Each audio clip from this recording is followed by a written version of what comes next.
नमस्कार मंडळी, श्री स्वामी समर्थ. स्वागत आहे तुमचे माझ्या यूट्यूब चॅनलवरती. आजचा दिवस तुम्हाला खूप छान सुखाचा आनंदाचा जाऊ हीच मी स्वामींच्या चरणी प्रार्थना करते आणि आज या नवीन व्हिडिओला सुरुवात करते. येत्या 22 जानेवारीला म्हणजेच गुरुवारी आलेली आहेत माघी गणेश जयंती. माघी गणेश जयंती हा दिवस अतिशय महत्त्वाचा आणि शुभ मानला जातो. या दिवशी गणपती बाप्पांचा जन्म झाला होता, म्हणून या दिवशी गणेश जयंती ही साजरी केली जाते.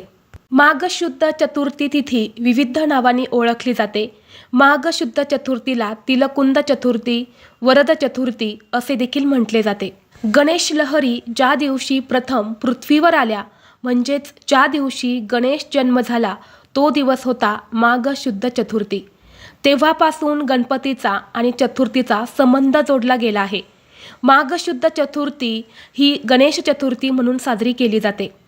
या तिथीचे वैशिष्ट्य म्हणजे या तिथीला श्री गणेशाचे तत्व हे नेहमीच्या तुलनेत 100 पटीने कार्यरत असते, अशी धार्मिक मान्यता आहे.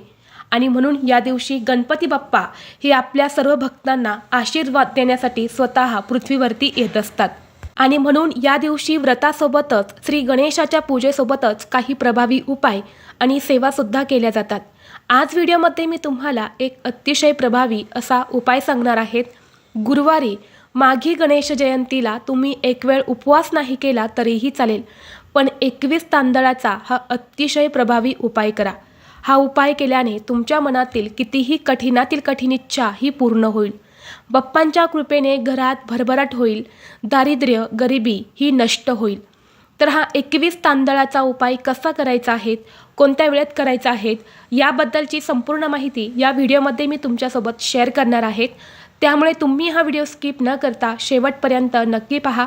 चॅनलवरती नवीन असाल तर सबस्क्राईब करा आणि असेच माहितीपूर्व नवनवीन व्हिडिओ पाहण्यासाठी बेल आयकॉनलाही प्रेस करा, म्हणजे जेव्हा कधी मी नवीन व्हिडिओ अपलोड करेल त्याचं नोटिफिकेशन सर्वात अगोदर तुम्हाला भेटेल आणि तुम्ही एक पण व्हिडिओ मिस करणार नाही. तसेच हाईप बटनला देखील क्लिक करा. आज या व्हिडिओमध्ये मी तुम्हाला जो उपाय सांगणार आहे, तर हा उपाय आपल्याला गुरुवारी माघी गणेश जयंतीला करायचा आहे. अगदी सकाळपासून ते संध्याकाळपर्यंत जेव्हा केव्हा तुम्हाला शक्य होईल तेव्हा तुम्ही हा 21 तांदळाचा उपाय करू शकता. जो उपाय मी तुम्हाला सांगणार आहे, तर हा उपाय तुम्ही तुमची इच्छा मनोकामना पूर्ण होण्यासाठी करू शकता. आता या माघी गणेश जयंतीला सर्वजण व्रत करत असतात. अगदी लहान मुलांपासून ते मोठ्यांपर्यंत सर्वजण या दिवशी व्रत करत असतात, कारण या दिवशी व्रताला अनन्यसाधारण महत्त्व आहे.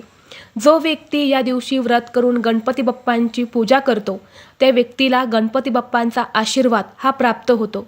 त्या व्यक्तीच्या आयुष्यातील सर्व अडथळे हे दूर होतात. घरात सुख समृद्धी आणि शांती येते. आरोग्य, धन आणि यशाची प्राप्ती होते.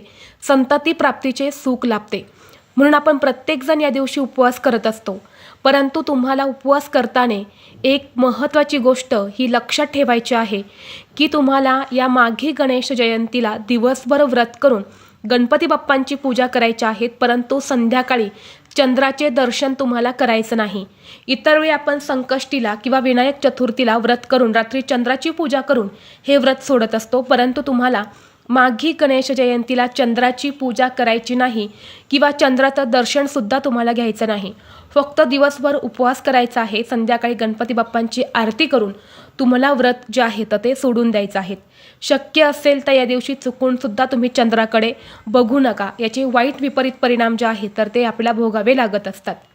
त्याचबरोबर या दिवशी सगळ्यात महत्त्वाची गोष्ट म्हणजे जर तुमच्या घरामध्ये अजूनही गणपती बाप्पांची मूर्ती नसेल तर ती मूर्ती आणण्यासाठी हा दिवस सर्वोत्तम मानला जातो. मग तुम्ही चांदीची आणू शकता, सोन्याची आणा किंवा तुम्ही पंचधातूची सुद्धा ही मूर्ती जी आहे तर ती आणू शकता. फक्त ही मूर्ती आणल्यानंतर त्यावर आपल्याला गंगाजलाने अभिषेक घालायचा आहे किंवा पंचामृताने अभिषेक घालायचा आहे आणि ही जी मूर्ती आहे तर ही आपल्या देवघरामध्ये स्थापित करायची आहे. आणि जर अगोदरच तुमच्या देवघरामध्ये गणपती बाप्पांची मूर्ती असेल तर तिथे तुम्हाला विधिवत या दिवशी पूजा करायची असते. आता व्हिडिओमध्ये मी तुम्हाला जो 21 तांदळाचा उपाय सांगणार आहे, तर हा अत्यंत प्रभावी असा उपाय आहे. जर भरपूर दिवसापासून तुमच्या मनामध्ये एखादी इच्छा असेल, प्रत्येकाच्या मनात काही ना काही इच्छा असते, अगदी माझ्यापासून ते तुमच्यापर्यंत. आणि आपली प्रत्येक इच्छा पूर्ण होण्यासाठी आपण मेहनत करत असतो. परंतु मेहनतीला नशिबाची साथ मिळावी, त्या मेहनतीमध्ये यश मिळावं म्हणून आपल्याला हा जो उपाय आहे तर हा करायचा आहे. मग तुमची इच्छा नोकरी प्राप्तीबद्दल असेल, धनप्राप्तीबद्दल असेल, मुलांची प्रगती होण्याबद्दल असेल, पतीची प्रगती होण्याबद्दल असेल, कर्जमुक्तीबद्दल असेल, किंवा जी काही तुमची शारीरिक मानसिक इच्छा असेल तर ती पूर्ण होण्यासाठी तुम्ही हा उपाय जो आहे तर तो गणेश जयंतीला करू शकता. ज्या पण घरात हा एक उपाय केला जातो त्या घराची वर्षभर भरभराट होते. गणपती बाप्पांच्या कृपेने त्या घरातील गरिबी आणि दरिद्रता ही नष्ट होते. आता हा उपाय करण्यासाठी तुम्हाला या गणेश जयंतीच्या दिवशी सकाळी लवकर उठायचं आहे. उठल्यानंतरनं आपल्याला स्वच्छ स्नान करायचं आहे. या दिवशी अंघोळीच्या पाण्यामध्ये तुम्हाला पांढरे तीळ आणि थोडंसं गंगाजल टाकायचं आहे. कारण या चतुर्थीला तिलकुंद चतुर्थी असे देखील म्हटले जाते आणि या दिवशी तिळाचं खूप मोठं महत्त्व आहे. म्हणून या दिवशी जास्तीत जास्त तिळाचा वापर तुम्हाला करायचा आहे. स्वच्छ स्नान करून झालं की गणपती बाप्पांची विधिवत पूजा करायची आहेत. बाप्पांची मूर्ती असेल तर मूर्तीवरती पंचामृताने किंवा शुद्ध पाण्याने अभिषेक करायचा आहे. फोटो असेल तर स्वच्छ पुसून काढायचा आहे. यानंतर एका पाटावरती थोडेसे तांदूळ टाकायचे आहेत आणि यानंतर त्या तांदळावरती थोडंसं हळदी कुंकू अर्पण करून त्यावरती आपल्याला गणपती बाप्पांची मूर्ती ठेवायची आहे. त्यानंतर गणपती बाप्पांना हळद, कुंकू, अक्षदा, दुर्वा अर्पण करायच्या आहेत. जास्वंदाची फुलं असेल तर ती अर्पण करायची आहेत. आणि गणपती बाप्पांना तिळगुळाचा लाडू जो आहे तर तो प्रसाद म्हणून अर्पण करायचा आहे. धूप, दीप, अगरबत्ती लावून तुम्हाला वातावरण हे प्रसन्न करायचं आहे. आणि यानंतर तुम्ही हा उपाय जो आहे तर तो करू शकता. जेव्हा तुम्ही अशा विधिवत पद्धतीने बाप्पांची पूजा करता तेव्हा बाप्पा प्रसन्न होतात. आणि यानंतर जेव्हा तुम्ही काही उपाय करताना तेव्हा त्या उपायाचं बाप्पांच्या कृपेने तुम्हाला शीघ्रफळ प्राप्त होत असते. आता या दिवशी गणपती बाप्पांना घरातील प्रत्येक व्यक्तीने थोडे थोडे तीळ जे आहे तर ते अर्पण करायचे आहे. आणि तीळ अर्पण करत असताना आपली इच्छा व्यक्त करायची आहे. असं म्हटलं जातं की गणेश जयंतीच्या दिवशी आपण बाप्पांना तीळ अर्पण करताना आपली इच्छा व्यक्त केली तर ती नक्कीच पूर्ण होते. यामुळे जे मुलं शिक्षण घेणारी आहेत तर त्यांनीसुद्धा हा उपाय नक्की करायचा आहे, जेणेकरून त्यांची देखील अभ्यासामध्ये प्रगती होईल. आता हा 21 तांदळाचा उपाय करण्यासाठी तुम्हाला 21 अखंड तांदूळ घ्यायचे आहेत. तांदूळ घेताना कुठेही तुटलेले फुटलेले घेऊ नका. जर आपण गणपती बाप्पांना तुटलेले फुटलेले तांदूळ जर अर्पण केले तर आपल्या घरात गरिबी आणि दरिद्रता येत असते. म्हणून गणपती बाप्पांना ज्या काही वस्तू तुम्ही अर्पण करत असता तर त्या अखंडच घ्यायच्या असतात. यानंतर त्या 21 तांदळावरती तुम्हाला थोडंसं हळद आणि कुंकू टाकायचं आहे. आणि ते लाल पिवळे तांदूळ तुम्हाला करून घ्यायचे आहेत, म्हणजे त्याच्या अक्षदा तुम्हाला बनवायच्या आहेत. यानंतर गणपती बाप्पांसमोर तुम्हाला एक आसन टाकायचं आहे. आसनावरती बसायचं आहे. बाप्पांसमोर सर्वप्रथम दिवा जो आहे तो लावून घ्यायचा आहे.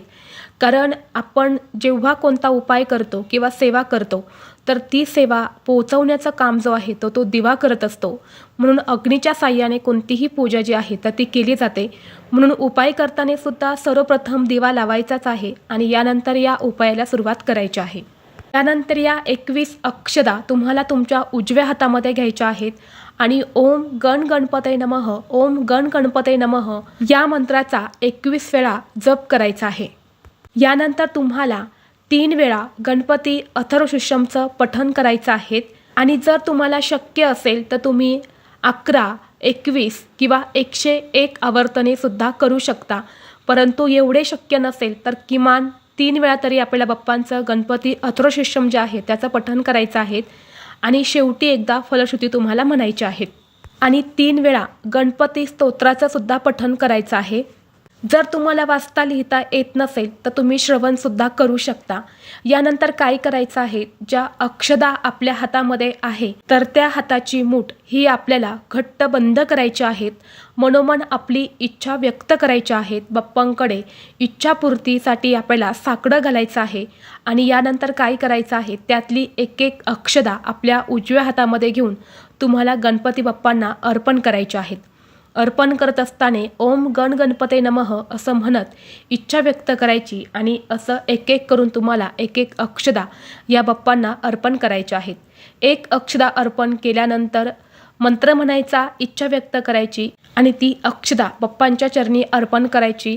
पुन्हा दुसरी अक्षदा हातात घ्यायच्या आहेत, मंत्र म्हणायचा, इच्छा व्यक्त करायची आणि दुसरी अक्षदा ही बाप्पांना अर्पण करायची आहेत. एकाच वेळी तुम्ही ह्या अक्षदा अर्पण करू नका, कारण आपल्याला प्रत्येक अक्षदाला एक मान द्यायचा असतो.